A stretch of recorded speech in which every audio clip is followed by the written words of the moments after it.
Next topic करते हैं polar plane of a point. ये डेफिनेशन हम पहले भी कर चुके हैं। एक बार डेफिनेशन दोबारा देख लेते हैं, देन इक्वेशन देखेंगे कौन सी हुई। ठीक है, यहाँ पे हमें इक्वेशन फाइंड आउट करनी है पोलर प्लेन की किसी पॉइंट x1 y1 z1 के लिए विद रिस्पेक्ट टू कॉनिकॉइड। ठीक है, ये हमें कॉनिकॉइड गिवन है। अब ये हमारे पास कॉनिकॉइड है, पी हमारे पास कोई भी आर्बिट्रेरी पॉइंट है। पी के ऊपर यहाँ से हमने एक सेकेंड रोके, यानी कि पी से की लाइन हमने एक्स्ट्रा ऐड कर दी, जो यहाँ पे क्यू इस साइड पे तो क्यू पे मीट कर रही है और यहाँ पे आर पे मीट कर रही है। ठीक है, और एस इसके बीच में कोई भी पॉइंट है पी क्यू आर पे एक्स वाई जेड, ये पॉइंट हमने इस तरह से लिया है कि जो पी एस है वो डिवाइड कर रही है इंटरनली एट क्यू पे और एक्सटर्नली एट आर पे इन सेम रेशो। ठीक है, कि जो ये पी एस लाइन है ये इंटरनली क्यू और एक्सटर्नली आर से सेम रेशो में डिवाइड हो रही है। तो जो इस एस का लोकस बनेगा ना, वो हमारे पास क्या बनेगा, पोलर प्लेन ऑफ पी, और जो ये पी पॉइंट है ये बनेगा पोल। तो यहाँ पे ये इक्वेशन देख लो कि हमारे पास पोलर प्लेन की इक्वेशन क्या रहेगी कॉनिकॉइड के लिए, a x x one b y y one c z z one equal to one. ठीक है, और कोरोलरी में मैंने दिया है कि अगर पी जो है वो सेंट्रल कॉनिकॉइड पे हुआ तो हमारे पास जो पोलर प्लेन है वो टेंजेंट प्लेन होगा पी पे।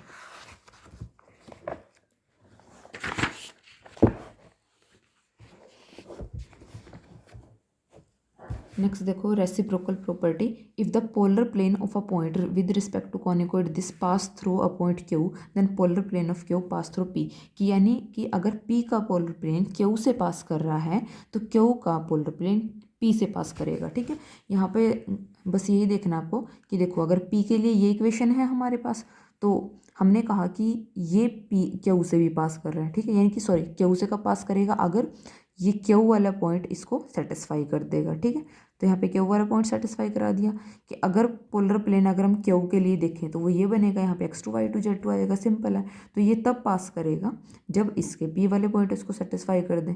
ठीक है, तो ओवरऑल दोनों तरफ से हमारे पास कंडीशन तो सेम आ रही है।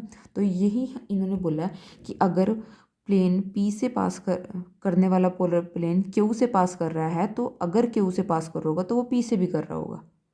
ठीक है, पी वाला क्यू से, क्यू वाला पी से। नेक्स्ट देखो pole of a given plane to find the पोल।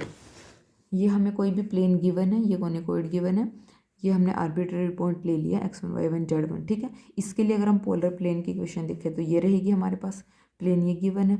अब 1 और 2 दोनों सेम प्लेन को रिप्रेजेंट करेंगे। ठीक है, तो हम क्या करेंगे, इनके कोफिशिएंट को कंपेयर कर लेंगे। कोफिशिएंट को कंपेयर करके यहाँ से x1 y1 z1 निकाल दो, ये आपके पास क्या आएगा, रिक्वायर्ड पोल आएगा। नेक्स्ट देखो condition for two plane to be conjugate, if the pole of a plane alpha with respect to conicoid this lie on plane beta then pole of beta lie on alpha. Same उसी तरह से है कि अगर alpha का पोल beta पे लाई कर रहा होगा तो बीटा का पोल अल्फा पे लाई कर रहा होगा। दूसरी तरह से दिया आपको कि अगर हमारे पास सॉरी, कि अगर हमारे पास ये दो प्लेन गिवन है, ये कॉन्जुगेट कब होंगे, जब ये कंडीशन होल्ड होगी। ठीक है, ये हमारे पास अगर हम इसके लिए पोल देखें तो ये पॉइंट बनेगा।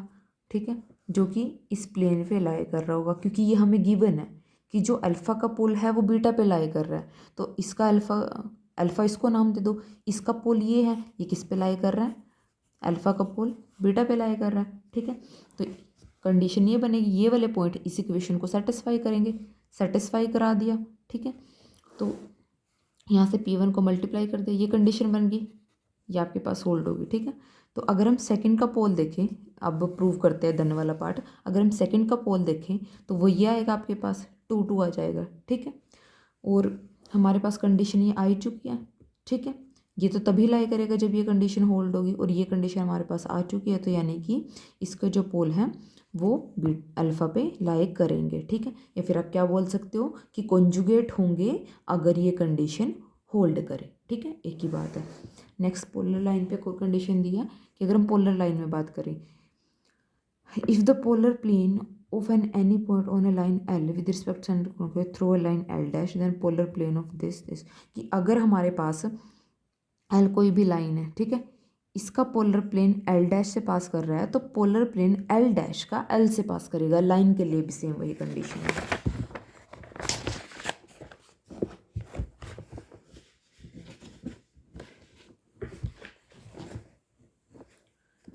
नेक्स्ट देखो पोलर ऑफ अ लाइन, ये हमें लाइन गिवन है, ठीक है। Equation of polar find out करनी है इस लाइन के लिए, ठीक है।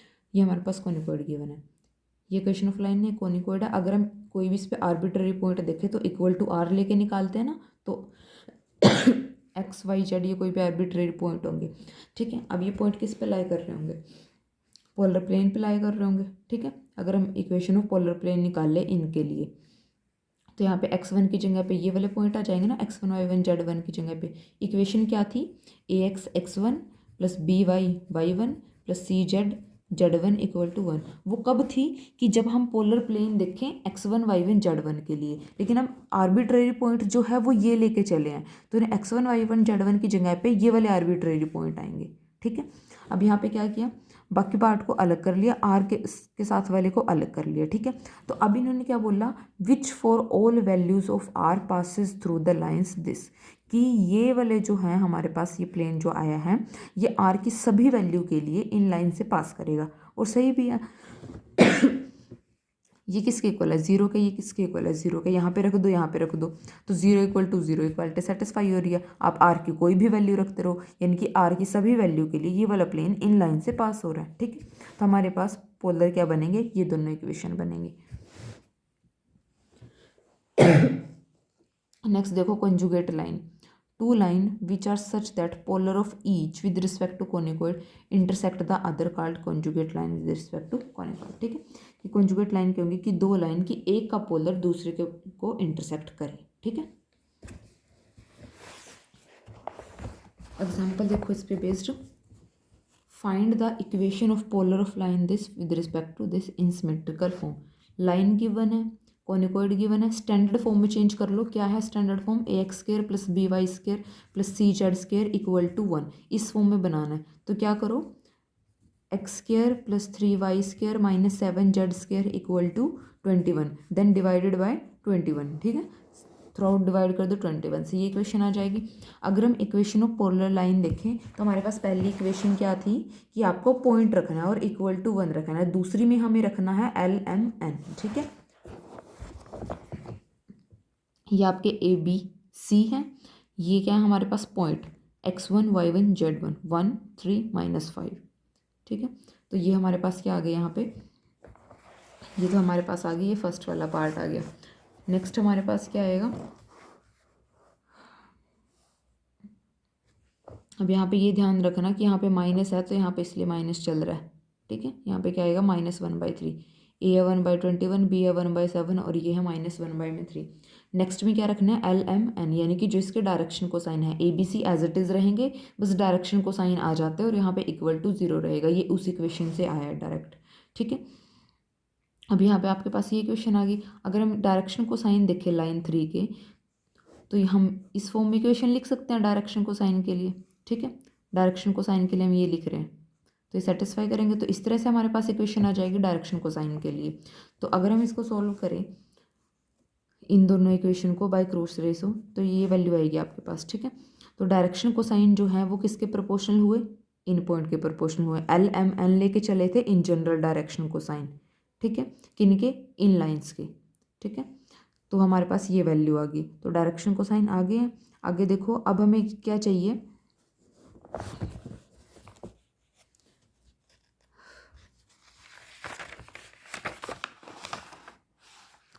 सिमेट्रिकल फॉर्म इनकी, ठीक है।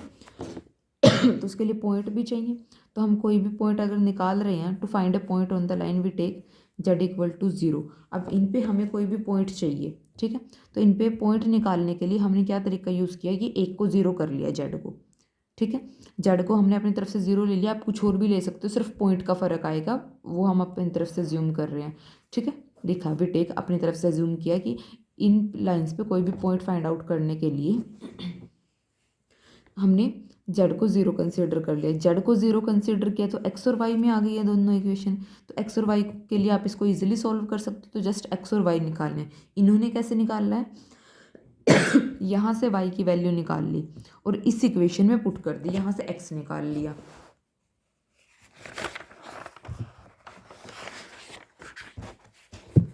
ठीक है, तो यही किया, जस्ट यहाँ से x निकाल लिया, दूसरी इक्वेशन में रख के y में रख के वैल्यू y निकाल ली। अब जो लाइन 3 है वो किससे पास कर रही होगी, इन पॉइंट से पास कर रही होगी। जेड हमने 0 लिया था, x और y आगे, तो हमारे पास लाइन क्या बनेगी, सिमेट्रिकल फॉर्म। उस लाइन की सिमेट्रिकल फॉर्म किस फॉर्म की बनेगी, कंबाइन उनके हमने डायरेक्शन को साइन निकाल लिए थे, पॉइंट निकाल लिए, तो यहाँ से हमने इक्वेशन बना दी। ठीक है, नेक्स्ट देखो, find the condition that the line this should be polar with the conicoid this. दो लाइन गिवन है, कॉनिकॉइड गिवन है। अगर हम पोलर देखें 1 के विद रिस्पेक्ट टू 3, ठीक है, तो वो इंटरसेक्शन ऑफ बनेगा इन प्लेन्स का। यही वाला आर्टिकल यूज किया लास्ट वाला। ठीक है, अब इन्होंने कहा कि अगर जो लाइन सेकंड है ये पोलर होगी 1 पे, तो ये दो कंडीशन को सेटिस्फाई करेगी कि ये वाली इसके पोलर प्लेन पे लाई कर रही होगी, क्योंकि ये हम पहले बोल चुके हैं आर्टिकल में कि अगर लाइन पोलर है तो उसके पोलर प्लेन पे लाई करती है, 1 2 के पे करती है, 2 1 के पे करती है। ठीक है, जो हमने सबसे पहले बोला था। तो अगर ये पोलर है, second is the polar of line 1, तो second must lie on the plane this. ठीक है, तो ये इसके पोलर प्लेन पे लाई करेगी। और दूसरा ये क्या होगी, परपेंडिकुलर होगी इनके नॉर्मल के। दोनों कंडीशन को ही सेटिस्फाई करेगी कि इस पे भी लाई करेगी और इसके नॉर्मल के परपेंडिकुलर भी होगी। तो हमारे पास सबसे पहले तो क्या करो, पहली कंडीशन थी कि लाई करेगी इस प्लेन पे। अगर लाई करेगी तो इसके जो पॉइंट है अल्फा 2 बीटा 2 गामा 2 वो इनको सेटिस्फाई कर रहे होंगे, तो एक्स वाई की जगह पे रख दो x2 बीटा 2 गामा 2। अब सेकंड में बोला कि परपेंडिकुलर होगी इनके नॉर्मल के, तो इसके जो डायरेक्शन को साइन है वो सेटिस्फाई करेंगे। ठीक है, तो इसके जो डायरेक्शन को साइन है L2 M2 M2 वो इनको सेटिस्फाई करा दो, तो हमारे पास रिक्वायर्ड कंडीशन आ जाएंगी, जिसके लिए हम बोल सकते हैं कि ये इसके पोलर होंगे। ठीक है, लास्ट एग्जाम्पल है इसका, find the locus of straight line drawn through a fixed point at right angle to its polar with respect to conicoid this. ठीक है, कॉनिकॉइड ये गिवन है, कोई भी आर्बिट्रेरी लाइन ले ली अल्फा बीटा गामा के लिए, ये जिसका डायरेक्शन को साइन है LMN। अब अगर हम इनके पोलर देखें इस प्लेन के लिए, तो ये वाली इक्वेशन बनेगी, जस्ट वही है कि पॉइंट की जगह पे आ गया अल्फा बीटा गामा, डायरेक्शन को साइन की जगह आए हैं LMN। ठीक है, तो अगर हम डायरेक्शन को साइन निकाले थर्ड वाली के, इसके डायरेक्शन को साइन कैसे निकाल लेंगे, वही क्रॉस रेशो से जैसे फर्स्ट एग्जांपल में यूज़ किया था। एक्स के लिए तो इधर से आ जाएगा, क्रॉस मल्टीप्लाई करो, BC माइनस एन बीटा, इधर आएगा BC माइनस एम गामा, तो BC common, n beta minus n gamma. Then mid वाला हाइड कर लो, इधर क्या बनेगा A अल्फा माइनस CN, इधर बनेगा AC माइनस एल गामा। इस तरह से आ जाएगा, इस तरह से ये आ जाएगा। ठीक है, तो डायरेक्शन को साइन इन पॉइंट के प्रोपोर्शनल होंगे। अब जो इस सेकंड और थर्ड है ये आपस में परपेंडिकुलर होंगे। ठीक है, परपेंडिकुलर होंगे तो इनके जो डायरेक्शन को साइन का प्रोडक्ट प्लस सम है, जो हमारे पास कंडीशन होती है L1 L2 plus M1 N2 plus N1 N2 equal to 0, तो यहाँ से इक्वल टू 0 चली जाएगी डायरेक्शन को साइन के प्रोडक्ट प्लस सम, इसको कर दे इक्वल टू 0। अब इसके बाद क्या किया हुआ है, पेयरिंग को चेंज किया हुआ है प्रोडक्ट करके। ठीक है, ये मैं आपको एक बार करके दिखा देती हूँ अभी।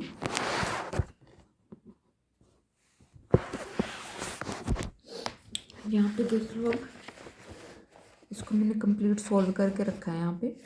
अब देखो, सबसे पहले तो प्रोडक्ट कर लो कंप्लीट। ठीक है, पहले ये मैंने अंदर वाले का किया, LMN को बाहर ही रखा। ठीक है, जैसे इसमें रखा हुआ है LMN बाहर है, ये अंदर वालों का प्रोडक्ट किया है सबसे पहले, ये प्रोडक्ट कर लिया। देन इस LMN को भी अंदर कर लिया प्रोडक्ट, तो ये आपके पास टर्म आ गई। ठीक है, अब इसमें से मैक्सिमम जिसमें कॉमन आ रहा है वो मैंने उठाया। सबसे पहले ये पेयर देखो, यहाँ से 4 टर्म कॉमन आ रही है, सिर्फ एक का डिफरेंस आ रहा है, तो ये वाला और ये वाला पेयर उठाया, तो सिर्फ B माइनस C बचा अंदर। देन ये और ये उठाया, C माइनस A, फिर ये वाला पेयर उठाया, A माइनस B बचा। अब क्या करो, डिवाइड कर दो थ्रू आउट यहाँ पे MNL से। ठीक है, LMN से डिवाइड कर दो, LMN यहाँ पे LMN। ठीक है, इससे थ्रू आउट क्या कर दो, डिवाइड कर दो, और उसके साथ साथ किससे डिवाइड करो, इसको ABC से डिवाइड कर दो। पहले LMN से कर लेते हैं, जब MN से करेंगे तो ये ख़त्म, ठीक है, LN L गया, N गया, LM ये गया, तो ये वाला पार्ट बचा आपके पास। अब यहाँ से क्या करूँ, इसको लिखा हुआ है 1 में C 1 - B, तो जरा इसको सोल्व करके देख लो, बनता क्या है आपके पास, B - C में B C, यही तो बनता है, ठीक है। तो यानी कि यहाँ पे क्या क्या हुआ है, divide through out by ABC। इस स्टेप को यहाँ पे बेशक लिख लेना, ठीक है, divide through out by ABC and LMN। तो जब करोगे इसको डिवाइड, ये A कैंसिल, यहाँ से B कैंसिल, और यहाँ से C कैंसिल, और ये वाला पार्ट देखो, ये आपके पास क्या बनता है, 1 में B 1 में C, तो आपके पास ये वाली टर्म आ जाएगी एज इट इज़, ठीक है। तो इसके बाद क्या होगा, अब इन्होंने क्या किया, एलिमिनेट किया LMN from second and fourth, second and fourth से LMN को एलिमिनेट किया, इनके L की जगह पे क्या रखा है, X - अल्फ़ा, M की जगह पे Y - बीटा, और Z की जगह पे N - गामा, Z - गामा, ये रखा है सिर्फ इन 3 प्लेसेस पे, बाकी एज इट इज़ चल रहा है, ठीक है। और उसके बाद क्या किया, वही सेम कि LCM लिया और थ्रू आउट ABC से वापस मल्टीप्लाई कर दिया, ठीक है, एक ही बात है, चाहे ना भी करो, फिर यहाँ से इसको एज इट इज़ रख लेते और यहाँ पे LMN कर देते सीधा यहाँ पे, ठीक है, एक स्टेप डिवाइड करके सिर्फ वहाँ से कर लो। इन्होंने पहले तो ABC से डिवाइड कर दिया, देन अगेन LCM लेके ABC से मल्टीप्लाई कर दिया, तो हमारे पास ये इक्वेशन आ जाएगी, ठीक है, ये आएगा रिक्वायर्ड लोकस।